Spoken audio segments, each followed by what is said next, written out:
ప్రతి దర్శకుడికి అసంతృప్తులు ఉంటాయి సినిమా చేసిన తర్వాత టెక్నికల్గా, కానీ అతి తక్కువ అసంతృప్తులతో అంటే టెక్నికల్గా అక్కడ కొంచెం అనే తప్ప మ్యాక్సిమం నేను ఎంజాయ్ చేసే సినిమా సారంగ్ పంజాబ్.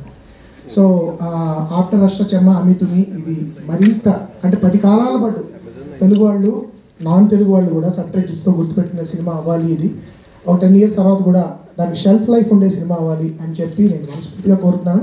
ఎందుకంటే నేను ఎక్కువ మాట్లాడాను. Thank you so much. Media మిత్రులందరూ ముఖ్యంగా I have been getting calls from lot of media friends saying they really love the the whole vibe of the film.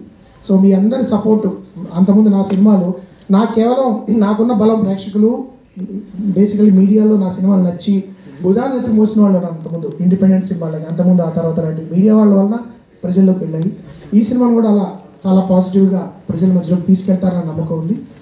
ఆ సపోర్ట్కి అందరూ కూడా ప్రతి ఒక్కరికి పేరు పేరున థ్యాంక్ యూ. అండ్ ఈ సినిమా April 25వ తారీఖు మీకు దగ్గరలో ఉన్న థియేటర్లు, దూరంగా ఉన్న థియేటర్లు, మరీ దూరంగా ఉన్న థియేటర్లో కూడా కుటుంబాలు, పరకుటుంబాలు అందరితో కలిపి పిల్లాపాపలతో వెళ్ళి చూడాలని మనస్ఫూర్తిగా కోరుతున్నాను. April 25th Sarang Punjab theatres. Thank you.